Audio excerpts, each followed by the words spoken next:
Ok, queridas, estamos na missão aqui de desmistificar a prosperidade bíblica. Alguém lembra qual a definição de prosperidade que a gente usou já algumas vezes aí? Quer se arriscar? Sucesso. A gente usou definição de prosperidade também, além do sucesso. Peraí que não tem um monte de coisa anotada. Ser suprido, ter o necessário e mais um monte de outras definições. O que eu mais gosto é a abundância para desenvolver aquilo que você precisa, ou seja, abundância de recursos para desenvolver o seu chamado, a sua função, aquilo que Deus te chamou para fazer. Na semana passada, a gente respondeu duas perguntas, de se Deus tem interesse na nossa prosperidade e por quê.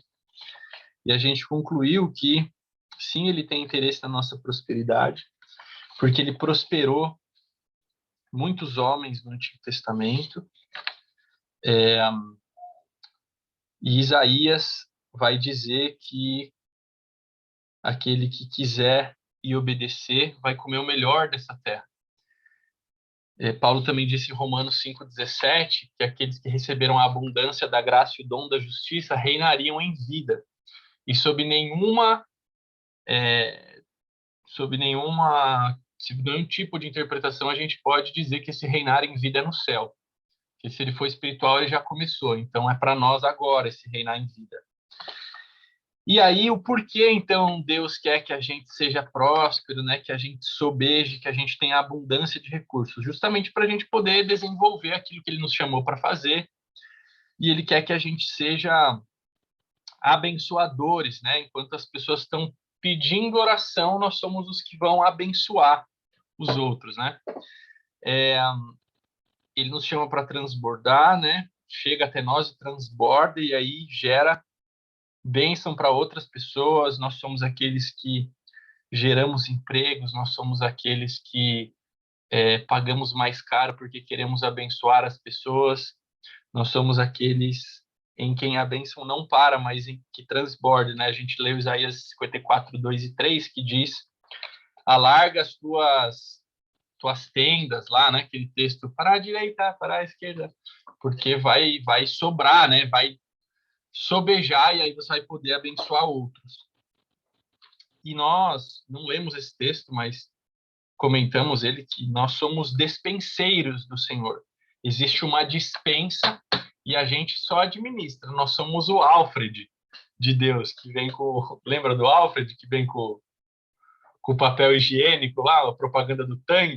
Ele é o mordomo, né? Nós somos mordomos do Senhor.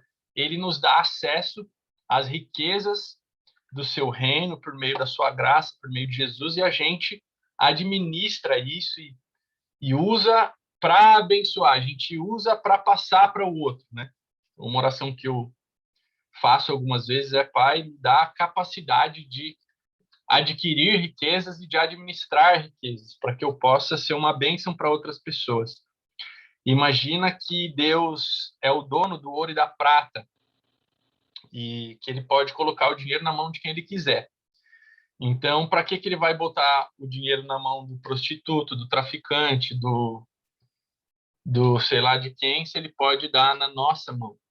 Agora, se você, com o pouquinho mirrado salário que você ganha, você não consegue nem administrar, por que ele vai te dar mais? Então, a gente precisa ser fiel no pouco para que o muito se manifeste, né? A semente de prosperidade está dentro de nós. Ele nos deu, no pacote da salvação, a capacidade de ser prósperos, de ser amplamente suprido, de abençoar pessoas, de ser resposta de oração. Mas a gente está conversando desde a primeira aula. Essa é a terceira aula, a gente está conversando sobre princípios, né? Existe algo que eu preciso fazer para que essa prosperidade se manifeste. Existiu algo que Davi precisou fazer, existiu algo que Abraão teve que fazer, existiu algo que Josué teve que fazer. Nós temos que fazer algo também para que essa prosperidade se manifeste. E a gente terminou lendo, talvez o texto mais famoso sobre dízimos de ofertas do Novo Testamento, que é 2 Coríntios capítulo 9, que fala: Deus dá semente ao que semeia e pão para alimento, né? Aquele que planta pouco, colhe pouco. Deus não pode te abençoar se você não semeia, né? E aí eu perguntei a vocês quanto do seu dinheiro tem servido de semente, quanto tem sido pão, quanto que você tem apenas consumido com você e quanto que você tem plantado, né? E daí a gente comentou rapidamente que investir em empresas, em ações, em fundos, não sei o que, é semear, né? Então, a gente não é antibíblico a gente ter dinheiro guardado, né? Isso é prudência. A gente vai falar um pouco mais sobre isso hoje. Mas, Gustavo, o que que acontece com aquele povo que guarda dinheiro com medo de não ter para amanhã? Porque tem gente que guarda dinheiro com medo da falta, né? E o Douglas falou isso ontem, se vocês ouviram a pregação dele. Aqueles filhos, né, que guardam e tal, mas com medo da falta, né? Com aquela mentalidade de que vai faltar, né? Nossa, só olha para o copo meio vazio, tá tudo muito quieto, alguma coisa está acontecendo, né? Nossa, deixa eu ficar preparado aqui que alguma desgraça está vindo. Mentalidade negativa, né? Essa mentalidade de escassez, né? Então vamos ver o que acontece com quem guarda. Não, o cara até entendeu lá que precisa guardar e tal, ele entendeu que ele está guardando dinheiro lá, ele tá semeando, né? Então, só que ele está fazendo isso com medo da falta, ele tá fazendo isso com medo de que amanhã não venha mais, que a fonte dele seque. Ele não entendeu ainda que a fonte dele é o pai, que o pai não seca nunca. Mas vamos ver o que aconteceu com o povinho que estava guardando por medo da falta. No livro de Êxodo, segundo livro da Bíblia, no capítulo 16. Abram lá, por favor.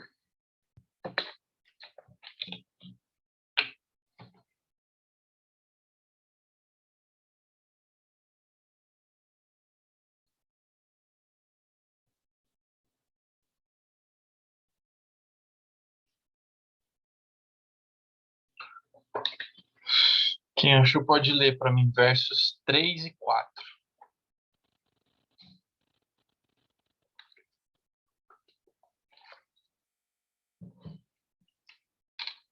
Vai lá, Bruna Barbella.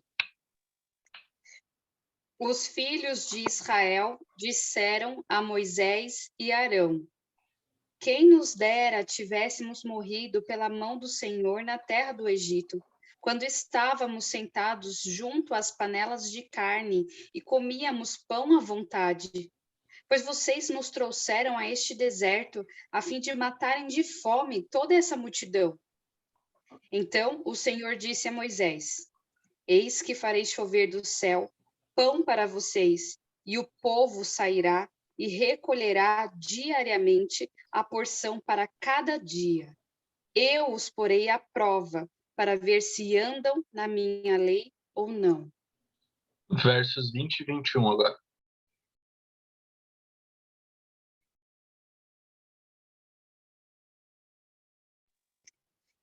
Eles, porém, não deram ouvidos a Moisés, e alguns deixaram do maná para a manhã seguinte, mas deu bichos e cheirava mal.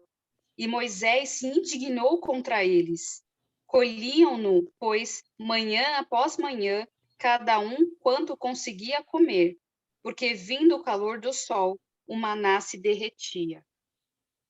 Amém. Então veja, o povo estava murmurando, né?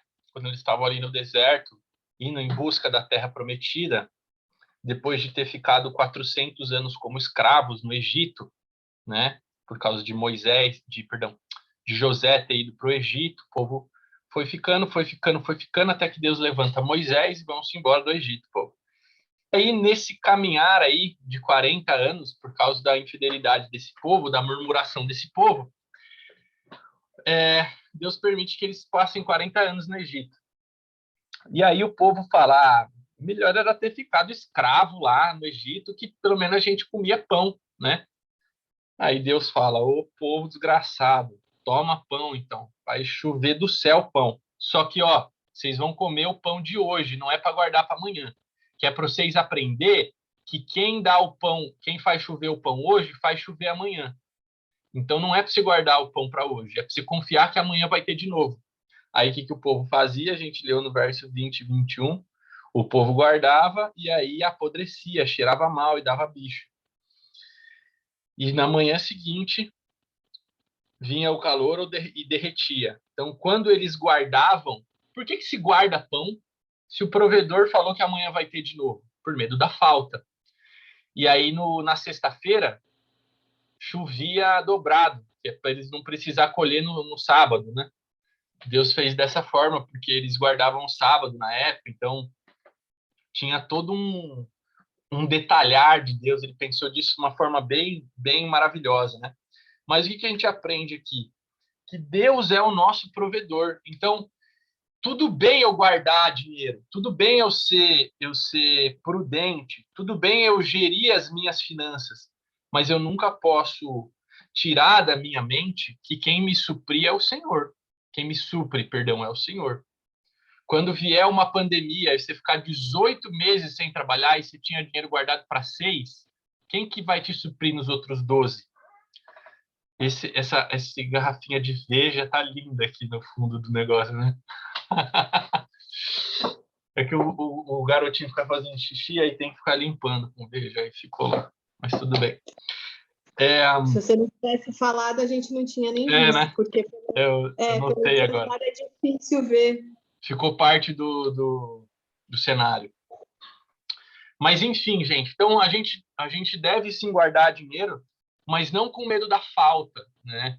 A mentalidade nossa nunca deve ser essa mentalidade de escassez. Nossa, vou guardar porque, né, mesquinhez, assim, sabe? Nossa, já passei tanto apuro na vida que agora não posso nunca mais passar apuro, né? Não é assim. Você faz, assim, a sua parte, você faz, sim. Você executa, assim, os princípios que Deus te pediu de administrar bem, de ser um bom dispenseiro, de ser prudente, mas você confia no Senhor. Se porventura num mês você não conseguir guardar, se porventura você tiver um contratempo e precisar gastar todo o dinheiro que você está guardado, tá tudo bem. Existe um pai que provê para você, né? Tem uma história que o Douglas sempre conta, não sei se foi ele que contou pela primeira vez, mas eu ouvi dele, que é o filho dele não está preocupado a hora que acaba o Todd, ele não está preocupado de onde é que vem o outro Todd. Ele acha que brota lá do armário, porque ele só sabe de uma coisa, ele tem um pai. Se ele tem pai, não vai faltar para ele. Então, se eu e você podemos confiar no nosso pai, que ele dava lá o leitinho e o todinho para nós, quanto mais o Deus Criador dos céus e da terra, que governa todas as coisas, que pode inspirar uma pessoa para tocar sua campainha e te dar o dinheiro do aluguel, né? Deus queira que a gente não chegue, a gente vai gerir as nossas finanças para não chegar nesse nível, mas se a gente chegar, a gente depende do Senhor. Ele vai nos suprir. Deu para entender o que eu estou falando? Não? Não é porque a gente depende do Senhor que a gente vai ser imprudente, mas também a gente não vai confiar nas nossas próprias forças, né? Maldito o homem que confia no homem, né? Maldito tem outro texto que eu não vou lembrar agora, mas que fala exatamente isso, não é para eu confiar em mim mesmo, né, na minha própria força, mas eu sempre preciso depender do Senhor. Eu faço sim o que está ao meu alcance, mas eu dependo do Senhor. Vamos lá para Lucas, capítulo 14, se lê para mim, Aissa, Lucas 14, versos 28 a 33. Porque aí as pessoas podem ouvir isso e falar assim, então, fechou balada, então. Vou arrebentar de comer o maná que amanhã vem mais. Vou gastar até o cheque especial estourar, até o gerente ligar para mim, porque afinal de contas o pai que supre, né? Vou ver o que Jesus está falando lá em Lucas capítulo 14. Lucas? 28, Lucas 14, 28 a 33.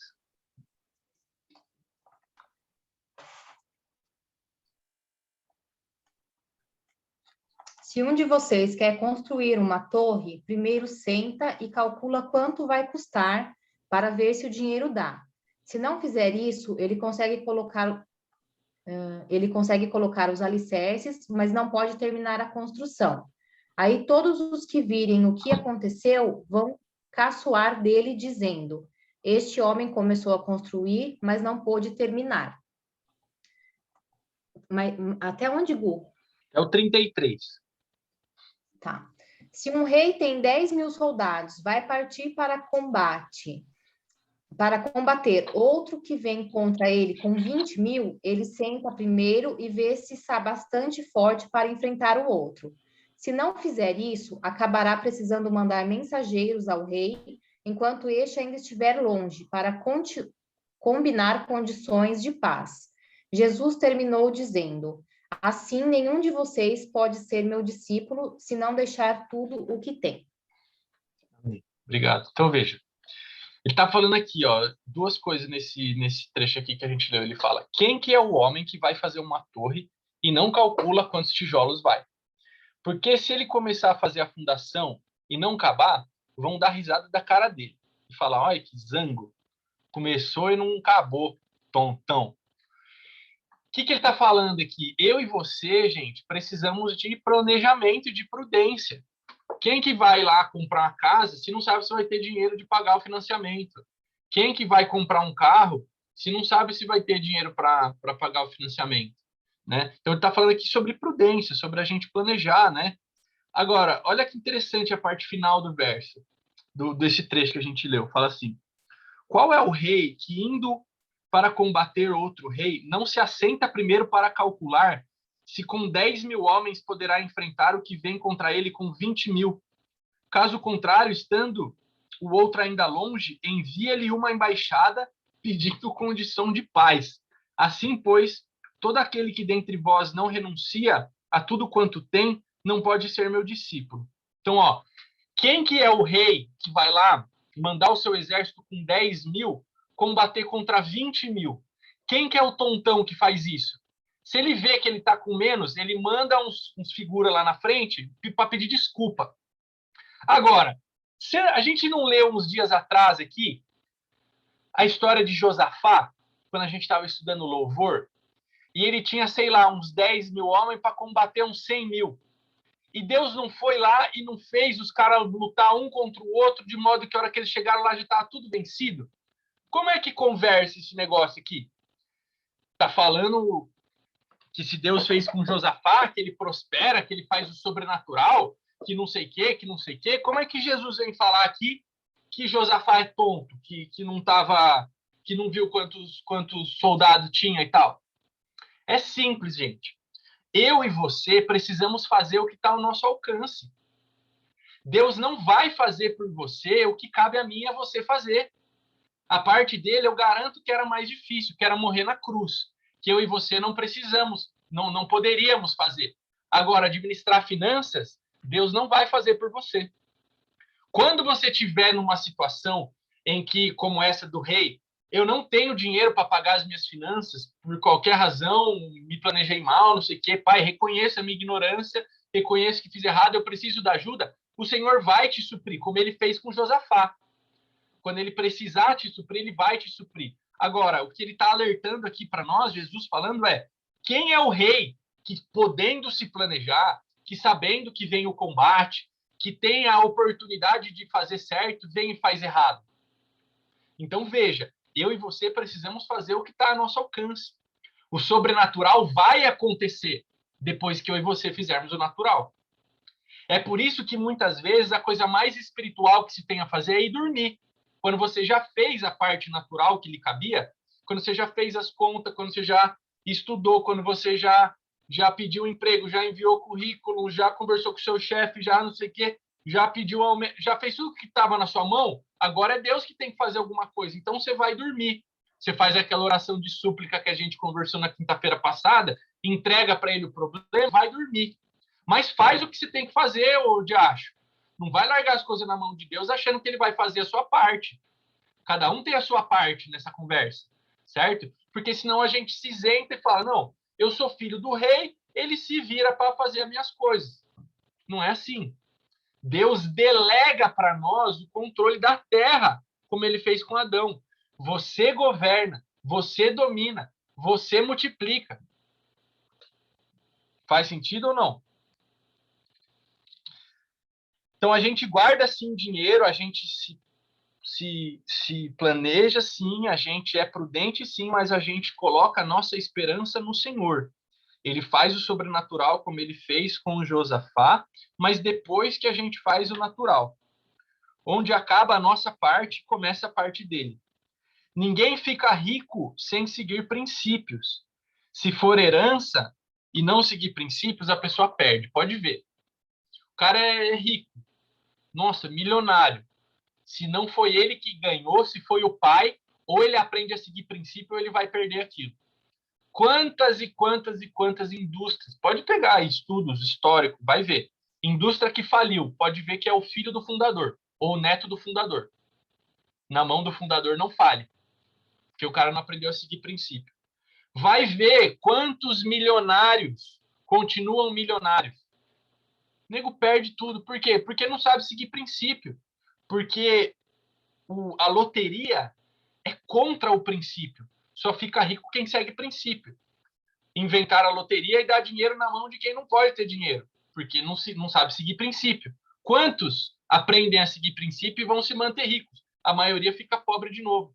Vai ver os Big Brother lá. Vai ver os ganhadores do Big Brother. Tudo mendigando, filho. Um ou outro que conseguiu aplicar o dinheiro, se associou com uma pessoa que entendia de dinheiro. Por quê? Porque mentalidade errada. Agora, vai ver os milionários, os caras que fizeram fortuna, o cara quebra 1, 2, 3, 4 vezes e se torna milionário de novo. Porque tem a mentalidade, segue princípios, faz o que cabe a ele fazer. Faz sentido ou não? E eu e você precisamos fazer a nossa parte. Você quer comentar aí? Comenta aí, amado. Não? Então, beleza.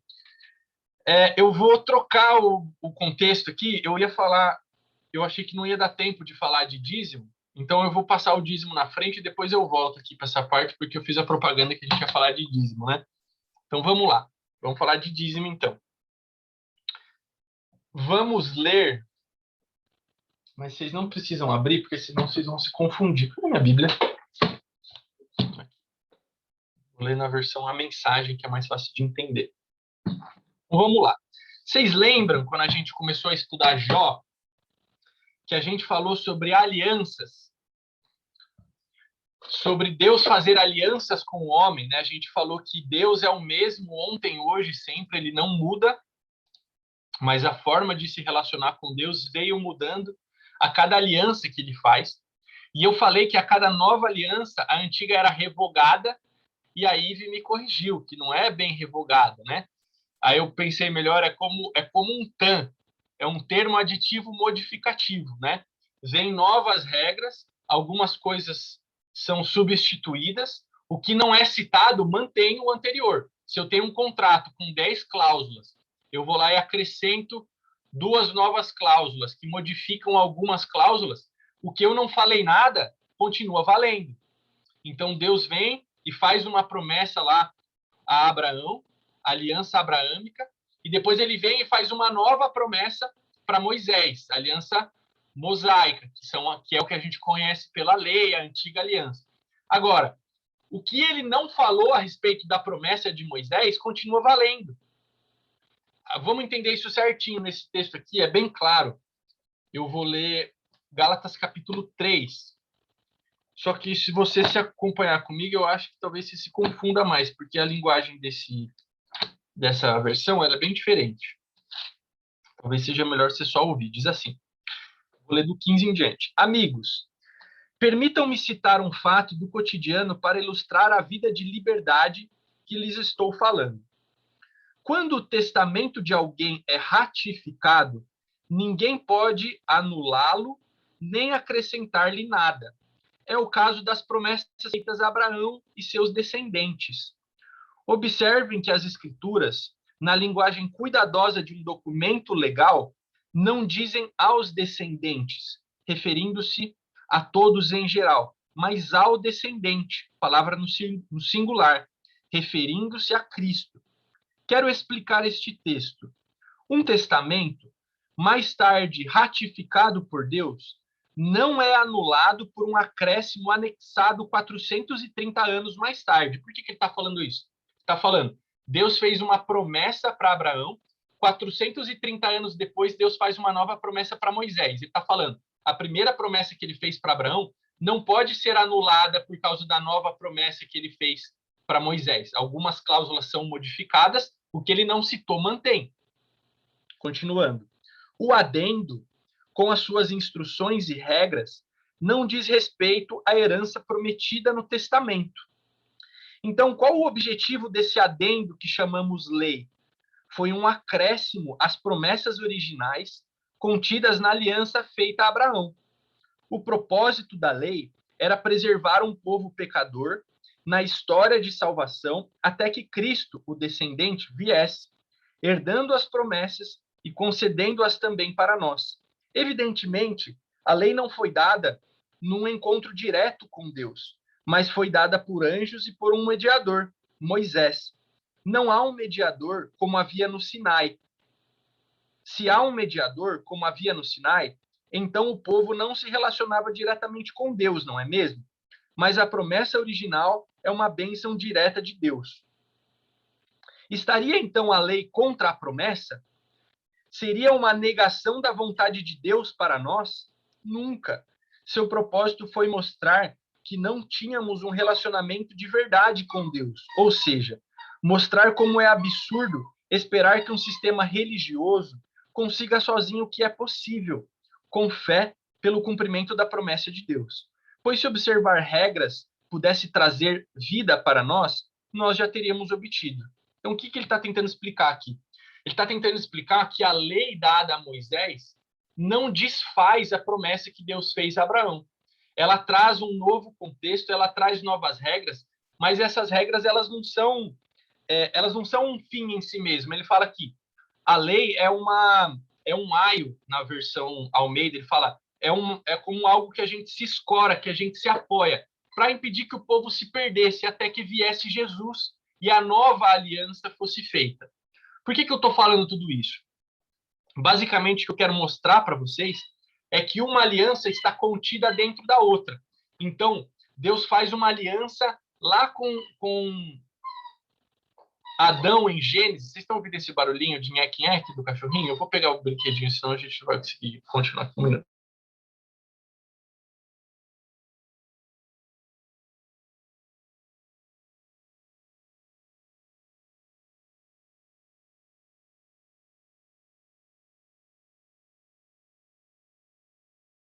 Pronto, chega de nheque-nheque. Então, olha, a gente pode olhar lá para Gênesis, capítulo 1, verso 26, que Deus diz: eu te abençoo para prosperar, para multiplicar, governe. A gente pode tomar isso para nós. Por quê? Porque uma aliança está dentro da outra. Deus faz depois uma nova aliança com Noé, depois Deus faz uma nova aliança com Abraão, Deus faz uma nova aliança com Moisés, Deus faz uma nova aliança com Davi, Deus faz uma nova aliança através de Jesus. São 7 alianças. Nós estamos em uma nova e superior aliança, aliança com Deus. Mas algumas coisas lá de trás não mudaram ainda. É por isso que a gente pode tomar Gênesis capítulo 1, 26 para nós. É por isso que Gálatas 3,14 vai dizer que nós temos a bênção de Abraão. Como é que eu tenho a bênção de Abraão se depois de Abraão Deus fez outras promessas já e eu tenho Cristo? Porque uma aliança está contida na outra. Tá bom, Gustavo, eu estou entendendo que uma aliança está contida na outra, mas o que você quer dizer com isso? Porque eu quero dizer para você que o dízimo, ele não está na lei. O dízimo, ele é anterior à lei. Vamos ler Gênesis capítulo 14. Verso 17 a 20.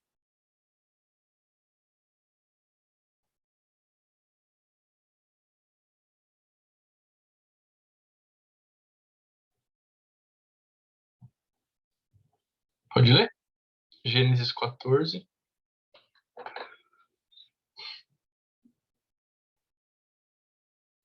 Deixa aí, tá. Chegou, amado?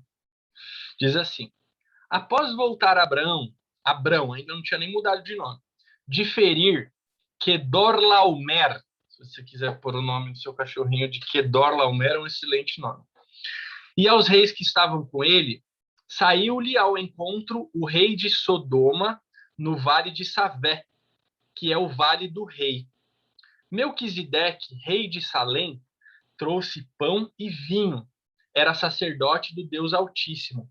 Abençoou ele a Abraão e disse: Bendito seja Abraão pelo Deus Altíssimo, que possui os céus e a terra. E bendito seja o Deus Altíssimo, que entregou os teus adversários nas tuas mãos. E de tudo lhe deu Abraão o dízimo. Então veja, Deus envia Abraão para ir para o vale do Kedor Laomer e guerrear com aquele povo lá. Abraão volta vitorioso e no caminho ele encontra esse cara que não tem origem, que não tem pai nem mãe nem genealogia, como vai falar em Hebreus que a gente já vai ler.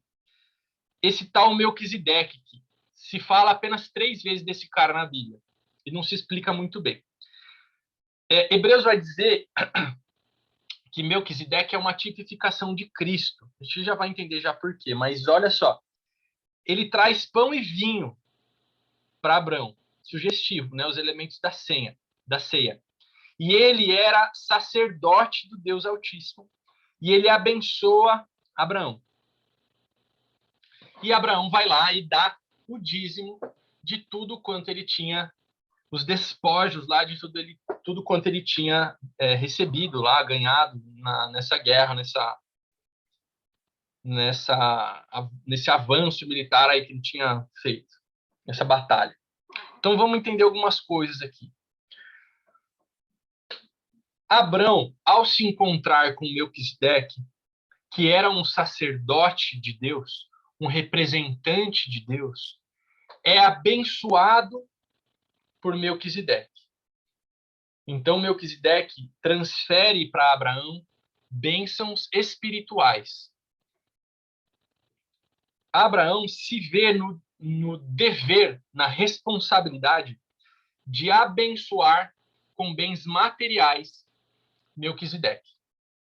Melquisedeque não pediu o dízimo para Abraão, mas Abraão se viu na responsabilidade, ele quis voluntariamente, de maneira grata, né, com gratidão no seu coração, ele quis entregar a 10ª parte do que ele tinha recebido a Melquisedeque. Então veja, Melquisedeque transfere bênçãos espirituais para Abraão. Abraão, voluntariamente, com coração grato, transfere bênçãos materiais para Melquisedeque. Essa é a primeira ocorrência de dízimo na Bíblia, tá? Vamos ver agora o texto de Hebreus, capítulo 7, que ele vai dar uma explicada nisso aqui. Hebreus, capítulo 7, que a gente costuma falar o autor aos Hebreus, que ninguém sabe quem escreveu os Hebreus. Se você é do meu time, você também acha que foi Paulo, mas não se sabe. Então veja o que o autor aos Hebreus vai falar no capítulo 7. Diz assim, verso 1. Chegou aí, Hebreus 7:1? Diz assim: Porque este Melquisedeque, rei de Salém, entre parênteses, Salém significa justiça, então esse fulano aqui era o rei de justiça, por isso talvez também um tipo de Cristo. Sacerdote do Deus Altíssimo, que saiu ao encontro de Abraão quando voltava da matança dos reis e o abençoou, para o qual também Abraão separou o dízimo de tudo. Primeiramente se interpreta rei de justiça, depois também é rei de Salém, ou seja, rei de paz, sem pai, sem mãe, sem genealogia, que não teve princípio de dias, nem fim de existência.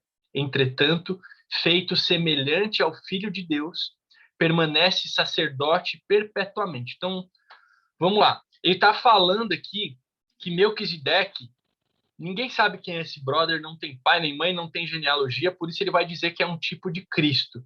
Ele é um sacerdote, é uma tipificação, né? um modelo de Cristo. E que o seu sacerdócio permanece perpetuamente. Então, está falando aqui que Abraão deu o dízimo para esse cara que ninguém sabe quem é.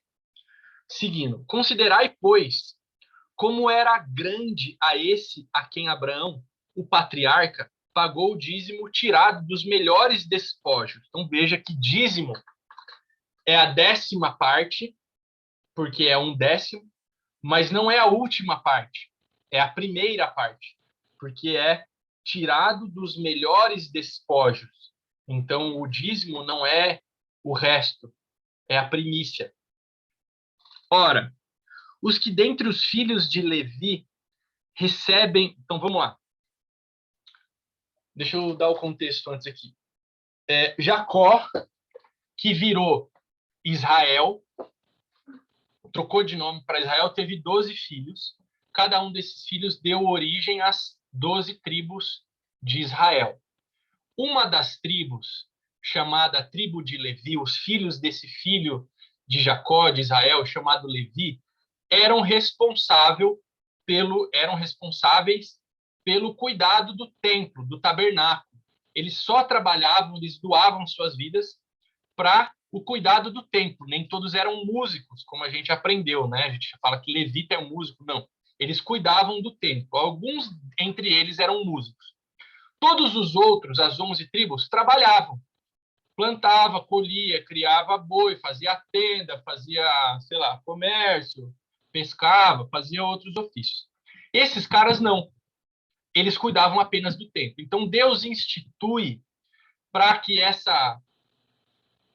esse funcionamento ocorresse de maneira saudável, boa. Deus institui que essas 12 tribos pagassem 10% do salário delas para os levitas. Para quê? Para os levitas terem o que comer, já que eles não trabalhavam fora. Esse 10% era usado para cuidar do templo, para comprar coisas novas para o templo, para fazer os pães lá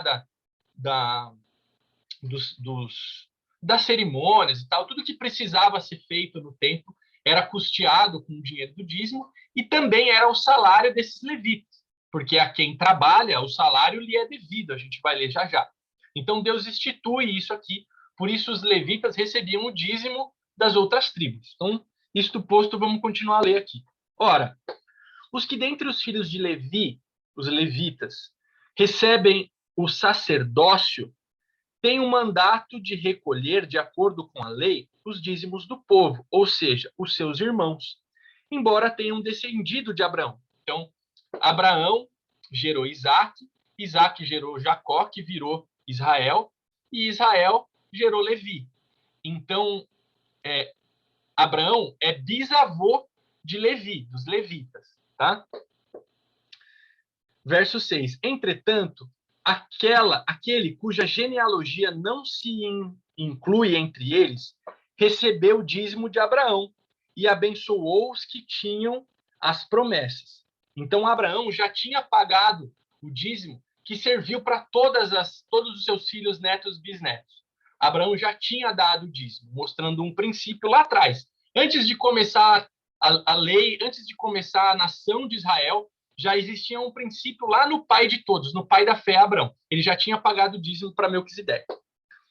Evidentemente, é fora de qualquer dúvida que o inferior é abençoado pelo superior. Então, Abraão foi abençoado por Melquisedeque. Isso é evidente, sem sombra de dúvidas. Mesmo Abraão tendo pagado o dízimo, ele foi abençoado por Melquisedeque. Aliás, aqui são homens mortais os que recebem dízimos. Porém, ali, aquele de quem se testifica que vive. Então, vamos dissecar esse texto. Nesse contexto das tribos, são homens normais, os levitas, que recebem o dízimo. Mas ali, em Abraão, quem recebe o dízimo é quem se testifica que vive. Então, veja, por que Abraão dá o dízimo para Melquisedeque? Porque ele não tinha como dar para Deus. Não dava para Abraão fazer um altar, botar o dinheiro, as vacas, tudo que ele tinha construído lá, e tacar fogo e falar, recebe, Deus. Não, ele não tinha como dar o dinheiro para Deus. Ele não tinha pobres para custear como Jesus fazia. Ele não tinha templos para oferecer nos seus gasofilácios. Como Abraão podia retribuir essa bênção financeira para Deus? Ele deu para quem representava Deus, o sacerdote. Então, antes de instituir o que Deus instituiu, padronizou. Por que Deus padroniza um monte de coisa? Porque nego não tinha relacionamento com ele. Como é que os caras podiam andar na lei de Deus se não criasse uma série de regras? Eles não conversavam com Deus. Mas Abraão conversava. Abraão era amigo de Deus. Então, lá atrás, ele já tinha explicado, instituído esse princípio de gratidão. Abraão queria devolver para o Senhor uma parte do que Deus tinha dado para ele. O que ele fez? Ele procurou alguém que era cheio de Deus. Ele falou, eu vou dar para esse cara. E hoje, amados, a gente pode fazer a mesmíssima coisa, fazendo um parênteses aqui. Quando você entrega o seu dinheiro para uma pessoa que você crê que é cheia do Espírito, você está semeando na vida dela, o princípio se estabeleceu ali. Se aquela pessoa vai fazer coisa errada com o dinheiro, você não tem nada com isso. Se você dá o seu dízimo para o pastor e o pastor está comprando, sei lá, droga, você não tem nada com isso. Diferente, você está dando... Mesmo até nisso, você está dando seu dinheiro filantropia, estou falando. Você vai ajudar um cara, mas o cara vai comprar droga, beleza, não vamos entrar nesse assunto, né? Você pode pensar melhor e fazer... Peraí que meu cachorrinho está comendo o meu sapato aqui. Nenêzinho, você está dando trabalho, hein, pai? Então, veja, quando a gente já falou disso de filantropia, a gente pode escolher a quem a gente vai dar e tal, mas o que eu quero dizer aqui é que existe um princípio. No momento em que você faz a sua parte do princípio, Deus faz a dele. Deus abençoa aquele que dá com alegria e Deus dá semente ao que semeia. Se você semeou, o que o caboclo vai fazer com a semente não te interessa. Se ele vai comer, se ele vai plantar de novo, não te interessa o que o pastor está fazendo com o dinheiro. Você fez a sua parte. Então, se você hoje conhece uma pessoa, um homem de Deus, se você quer investir, plantar na vida dele, você pode fazer isso. A sua semente vai ser frutífera, independente do que ele fizer com o dinheiro. Foi exatamente isso que Abraão fez. Ele encontrou um cara cheio de Deus, o cara o abençoou e ele decide retribuir como gratidão por aquilo que Deus tinha dado para ele. Vamos seguindo, verso 9. E, por assim dizer, também Levi, que recebe o dízimo, pagou-os na pessoa de Abraão. Então, o que ele está falando aqui? Então, você vai falar assim, as 11 tribos pagavam o dízimo, e Levi só recebia, a tribo de Levi só recebia. Não está certo isso. Levi não pagava o dízimo? Aí ele está falando aqui, Abraão já tinha pago por ele. Abraão já tinha feito o princípio. O bisavô do Levi já tinha feito o princípio lá, porque ele já dizimou pela família. Tá? Porque aquele que ainda não tinha sido gerado por seu pai, quando Melquisedeque saiu ao seu encontro. Estou falando de Levi aqui, que era bisneto de Abraão. Até aqui. Então, o que eu estou querendo falar aqui para vocês? Talvez seja um pouco complicado, desculpa. O que eu estou querendo falar aqui para vocês? Ele está falando assim, embora, mesmo que você vier falar para mim que a lei caiu, que não é bem verdade isso, porque uma aliança está contida na outra, o dízimo é algo que se instituiu antes da lei, antes da antiga aliança, antes dos 613 mandamentos lá dos judeus. Então, já existia um princípio criado em Abraão, o pai da fé, que pegou uma parte do que tinha recebido de Deus e devolveu para a pessoa mais cheia de Deus que ele conhecia, como gratidão, como fruto de algo que ele tinha no coração, eu quero devolver para você. Então, esse é o princípio lá de Abraão, antes da lei ainda. Beleza? Então, o dízimo, gente, é anterior à lei. Vamos ler Romanos capítulo 3?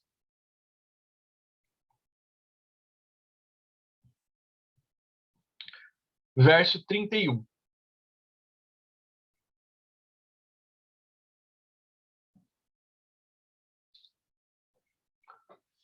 Diz assim,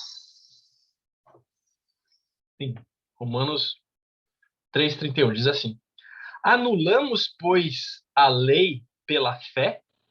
Não, de maneira nenhuma. Antes, confirmamos a lei. O que ele está dizendo aqui? Porque veio Jesus, a lei caiu? A lei caducou? Espera lá. Existem 3 coisas que aconteceram com a lei, com os princípios da lei. Uma das 3 coisas aconteceu. Uma parte da lei foi cumprida em Cristo, assim como a promessa de Abraão foi cumprida em Cristo. Se você pegar, Deus fez 3 promessas a Abraão, em 3 lugares diferentes. Ele falou sobre a descendência, ele falou sobre ser rico, ele falou sobre ser pai de multidões. E a última coisa que faltou se cumprir foi que todas as famílias da terra seriam abençoadas através de Abraão. Essa profecia, essa promessa se cumpre em Cristo, porque Cristo, que é descendente de Abraão, filho lá da tribo de Judá, descendente, portanto, de Abraão, foi a janela por meio da qual, a porta por meio do qual todo mundo hoje, de qualquer nação, tribo, povo e raça, pode ser abençoado. Então, em Cristo se cumpre a promessa de Abraão. Na lei, a mesma coisa. Em Cristo se cumprem alguns requisitos da lei. E ali acaba. Se cumpriu em Cristo, acabou. Outras coisas na lei são abolidas. Então, Cristo vai dizer: vocês viram o que foi dito aos antigos. Eu, porém, vos digo. Vocês viram o que a lei diz, olho por olho, dente por dente. Eu, porém, vos digo. Então, teve algumas coisas que foram relidas por Cristo. Jesus acrescenta um termo aditivo modificativo no contrato da lei para algumas cláusulas, certo? E outras que não foram comentadas continua. Os 10 mandamentos, não matarás, não furtarás, não darás falso testemunho, valem todos para nós. É certo que Deus ele dá uma simplificada para nós dos 10 mandamentos em 2, né? Amarás teu próximo como a ti mesmo e teu Deus sobre todas as coisas. Cumprindo esses, a gente cumpre os 10. Mas não é que os 10 não valem mais. Foi uma simplificação, mas os 10 continuam valendo. Então, uma parte da lei foi cumprida em Cristo e, portanto, não tem mais sentido. Uma outra parte da lei foi abolida, de fato, corrigida, né, por Cristo, foi modificada por Cristo, e o que não foi falado fica. Tá? Então, nem tudo da lei caiu. Por que você está falando isso, Gustavo? Porque talvez você vai pensar na lei no dízimo como algo da lei. Então, eu vou dizer para você que Cristo não desfez o dízimo. Se você achar que dízimo é da lei, mesmo se você disser, não, porque tudo bem esse negócio de Melquisedeque aí, Gustavo, mas é o Novo Testamento que fala, provai-me nisso, senão vos abrir a janela do céu, Malaquias 3 que fala trazer os dízimos à casa do tesouro. Espera aí, gente, o meu cachorrinho está dando trabalho, um minutinho. Hoje o Bruce resolveu mostrar as garras. O nome do cachorro dele é Bruce? É, do Bruce Lee. Trabalheira, né? Pronto. Filho da trabalho, onde eu estava, Gustavo. então? Estava dizendo que a institucionalização, a padronização, a legislação do dízimo acontece na antiga aliança. Então, mesmo que você pense assim, Jesus não desfaz o dízimo, ele não fala nada, deixe de dar o dízimo, como ele desfaz o sábado. Ele não desfaz o dízimo. Então, ainda que você pense que o dízimo é da lei, não caiu. Mas Jesus fala, né, ele dá o exemplo da mulher com as duas moedas ali, né, a parábola ali que ele conta, ela deu tudo, né, e vocês não estão me dando nada. Ele deixou ali instituído, ele fala não falando, né, não fala tão claramente que é o dízimo os 10%, mas deixa na entrelinha ali que é obrigatório, entre aspas, devolver ao Senhor o que é dele, né? Tanto que ele fala, dai a César o que é de César e ao Senhor o que é do Senhor, né? Eu acho que esse texto ele está falando mais a respeito da intenção do coração da viúva e dos caras que davam para mostrar, né? Ele fala, quando você fizer uma coisa com a sua mão esquerda, esconde da direita, né? Tipo, não faça para Então, mostrar. Ela só deu 2 moedinhas, você nem sabe quanto ela deu, mas ela fez com todo o seu coração, né? mas eu acho que a partir do momento que ela teve a condição, né? Porque ali eles estavam fazendo mesmo, era a entrega do seu dízimo ou da sua oferta ali, né? A hora que ele está vendo tudo isso acontecer. Entendo também que seja a relação do coração, mas eu também entendo que ele deixa a mostra que ele não está instituindo, não está falando que não é para você dar o dízimo, para você parar, eu vim aí para revogar essa parte da lei, né? Pelo contrário, ele está falando que você tem que continuar a semear, né? E ele dá vários exemplos disso quando ele começa a falar, a pregar sobre, né? E na entrelinhas está ali dito, né? Que eu pelo menos é o meu achismo, né? Meu Viviane entendimento, né? E ele fala, eu não vim para revogar a lei, mas para cumprir a lei, né? Ou seja, Sim, ele não ele veio para desmente. somar e não para. Pode falar. Não, ele veio para somar e não para subtrair, né? Apesar de ele revogar aí algumas, ele deixou algumas outras muito mais difíceis, né, de ser cumprido quando você passa pela ótica de Cristo. Por exemplo, o adultério. Antigamente, adulterar era só você ter uma Realizar conjunção o ato. carnal. Hoje, se você olhar com a intenção, você já está cometendo o adultério, né? Olha como é pesado. Hebreus 7, 18 e 19 diz assim, portanto, por um lado, se revoga a anterior ordenança, por causa da sua fraqueza e inutilidade, pois a lei nunca aperfeiçoou coisa alguma. E por outro lado, se introduz esperança superior, pela qual nos chegamos a Deus. Então ele está falando assim, a lei, por um lado, alguma parte da lei a gente revoga ela, de fato, porque ela não era suficiente, ela era fraca e inútil no que tange a aperfeiçoar o ser humano.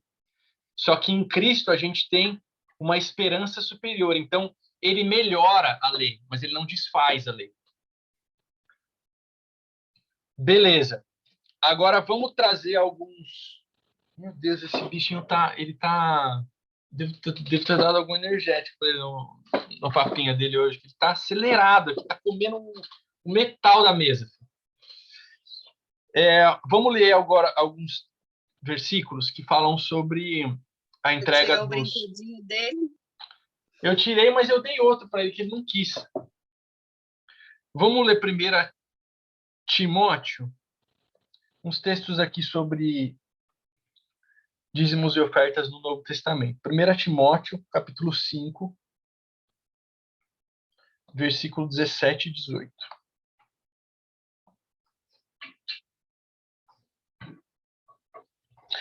Não, pera lá, gente. Vamos do 4.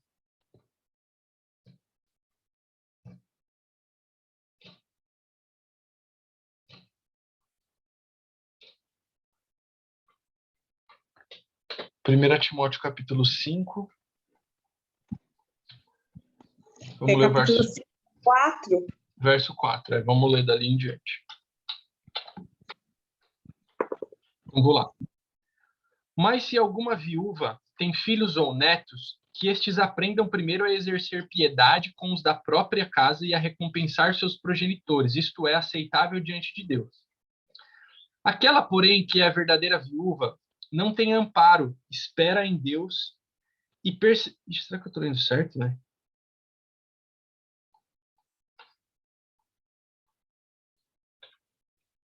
Um minutinho, gente. Peraí. Deixa eu ver isso aqui. Tá esquisito esse negócio.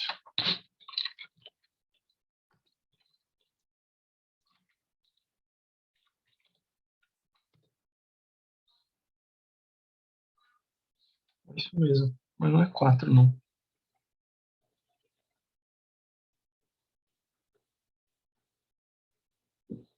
Ah, tô confundindo. É versículo 17 mesmo, que é contra o outro. Verso 17. Acerca dos presbíteros, vários conselhos, é o título. Devem ser considerados merecedores de dobrados honorários. Honorário é pagamento, é salário. Os presbíteros que presidem bem, com especialidade os que se afadigam na palavra e no ensino. Olha só que bênção, hein? Pois a Escritura declara: não amordaceis o boi quando pisa o trigo, e ainda, o trabalhador é digno do seu salário. O que ele está dizendo aqui?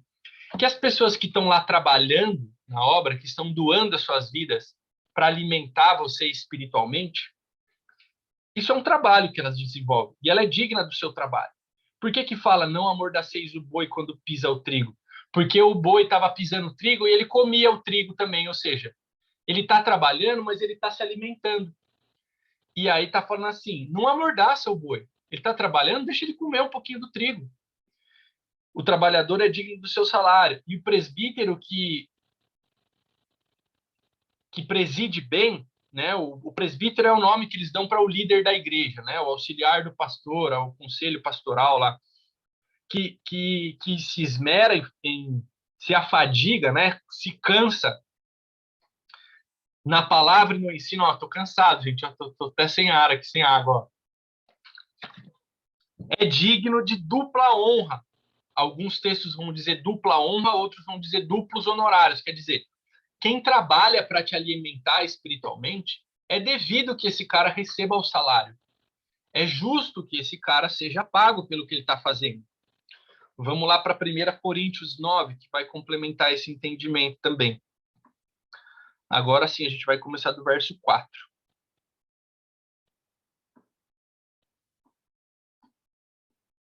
Nesse texto aqui, vejam só.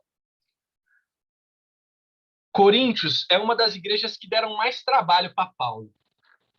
Que Paulo mais teve que ensinar, mais teve que se gastar e deixar gastar. E ele não recebia dízimo e oferta dos coríntios. Ele recebia de todas as outras igrejas, mas não recebia dos coríntios. E aí eles estavam falando mal assim de Paulo, né? Questionaram Paulo em alguns momentos a respeito dele estar recebendo os dízimos e as ofertas. Então aqui está a defesa de Paulo a respeito disso. Verso 4. Não temos nós o direito de comer e beber, e também de fazer-nos acompanhar de uma mulher irmã, como fazem os demais apóstolos e os irmãos do Senhor e Cefas? Ou somente eu e Barnabé não temos o direito de deixar de trabalhar? Então, ele está falando assim, será que eu e Barnabé, que era o parceiro dele, a gente não pode comer e beber, não? A gente não pode andar com a nossa esposa? Paulo não era casado, né? Mas ele diz, os apóstolos faziam isso, Cefas aqui é Pedro, tá? Pedro e os outros apóstolos, assim como eles viajam com as mulheres dele, nós não pode? Não, por que só nós não pode? Por que só eu e Barnabé não temos o direito de não trabalhar e viver das ofertas de vocês? Por que eles podem e a gente não pode? Quem jamais vai à guerra a próprias custas? Quem planta a vinha e não come do seu fruto? Ou quem apacenta um rebanho e não se alimenta do leite do rebanho? Então, eu estou dando para vocês o meu esforço, eu estou me gastando e me deixando gastar, que ele fala, outro texto dele, e não é direito que eu pegue, pelo menos para eu me alimentar aqui, e a minha família, se é que eu tenho esposa, no caso ele não tinha. Verso 8, porventura falo isso como homem, ou não o diz também a lei? Porque a lei de Moisés está escrito, não atarás a boca do boi enquanto pisa o trigo. Acaso é com os bois que Deus se preocupa? Então ele fala, a lei até fala que no boi você não pode tapar a boca dele, porque se ele está trabalhando ele tem que comer. Agora você vem mandar eu não comer? Aqui, ó. Verso 10. Ou é seguramente para nós que ele disse? Acha que Deus está preocupado com o boi quando fala isso? Ou você acha que ele está fazendo uma figura para falar para você pagar o meu salário? Certo que é por nós que está escrito, pois o que lavra, cumpre fazê-lo com esperança. O que pisa o trigo, faça com esperança de receber a parte que lhe é devida. Se nós vos semeamos as coisas espirituais, será muito recolher-vos de vós bênçãos materiais? Exatamente o que aconteceu com Abraão e Melquisedeque. Melquisedeque abençoa espiritualmente Abraão. Abraão vai lá e dá bênçãos materiais para Melquisedeque. Será que é muito pedir para você bênçãos materiais se eu estou te abençoando com o meu ensino, com a minha instrução da palavra? Verso 12.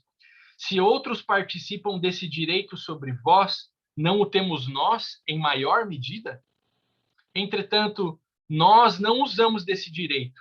Antes, suportamos tudo para não criarmos qualquer obstáculo ao evangelho de Cristo. Paulo está falando. Era devido que eu e Barnabé recebêssemos ofertas de vocês. Só que a gente não faz isso só para vocês não ficar falando aí, que vocês são muito falastrão. Só que é direito, é devido. Não sabeis vós que os que prestam serviços sagrados do próprio templo se alimentam?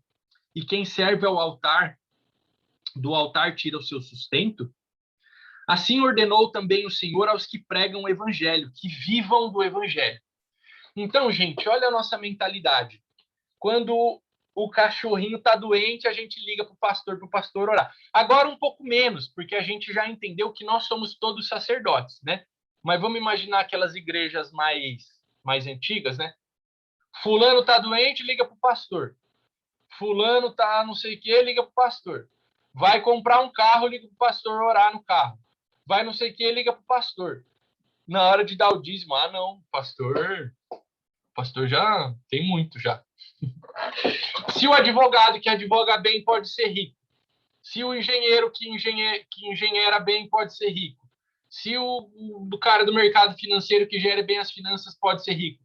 Por que o pastor, que é um bom pastor, que apacenta bem as ovelhas, não pode ser rico também? Não é digno do seu sustento, do seu salário? É isso que Paulo está falando aqui. Por último, Mateus 23, 23. Jesus falando aos fariseus.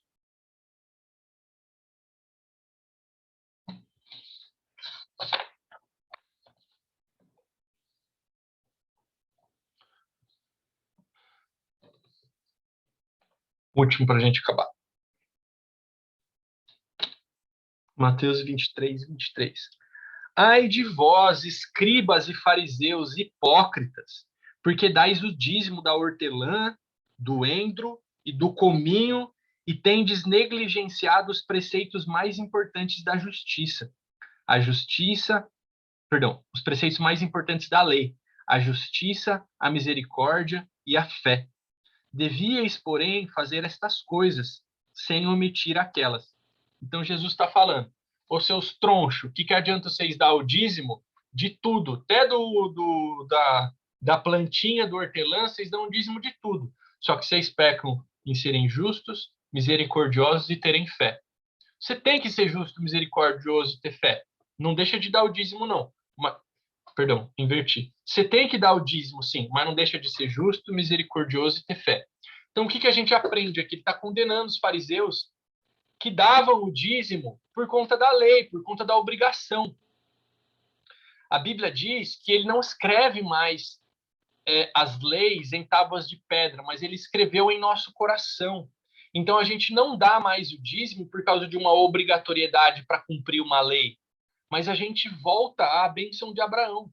Deus nos abençoa em tudo que a gente faz. A gente devolve como gratidão uma parte a ele. Então não é mais... É obrigatório dar o dízimo, Gustavo? Não, não é. Não é. Mas se você reconhece o Senhor em todos os seus caminhos, que ele tem te abençoado, então siga o princípio de Abraão. Se você reconhece que você tem a bênção de Abraão sobre você, se você reconhece que você tem a nova aliança, se você reconhece que o dízimo é um princípio que veio antes da lei, mesmo que a lei tivesse caído por todo, o dízimo não cairia, porque é um princípio de gratidão do Pai da fé. Se você reconhece tudo isso, então reconheça o Senhor nos seus dízimos e ofertas também. É um princípio, né? Quanto mais você der, mais abençoado você vai ser. Agora, aí é uma questão para a gente acabar. Como é que eu vou falar disso aqui agora para vocês? Vou falar assim, ó. Há quem diga, quando eu não tenho certeza de uma coisa, eu não gosto de falar que é assim que é assado, que é assim que é assado. Eu falo, existe uma corrente que fala isso, existe uma corrente que fala aquilo. Não quero de maneira nenhuma trazer confusão para vocês, mas eu quero mostrar o que o mundo, sabe aquele pai que super protege o filho? Aí o cara sai na rua e se lasca. Eu não quero que vocês sejam assim, eu quero que vocês saibam o que é falado por aí. Existe uma corrente de pensadores muito esclarecidos que defende que, então, tudo bem, Jesus não abole o dízimo, mas ele não se vinculou a um templo. Para Jesus, o dízimo ou o princípio era fazer bem aos órfãos e às viúvas. Tiago vai dizer que a verdadeira religião é cuidar dos órfãos e das viúvas. Jesus vai dizer: os pobres sempre estarão com você. Ou seja, há quem diga que não necessariamente você tem que pegar esse dízimo e entregar na casa do tesouro, porque a casa do tesouro é Antigo Testamento. E se Jesus veio e fez um tan em parte do testamento, então talvez olhando para Jesus, como é a melhor forma de entregar o seu dízimo aos órfãos e às viúvas. Então vamos lá, vamos pegar um meio termo aqui. Há quem olhe e diga que você pode pegar parte do seu dízimo, ou o seu dízimo todo, não necessariamente todo mês, mas em vez de entregar a uma igreja, fazer o bem ao próximo.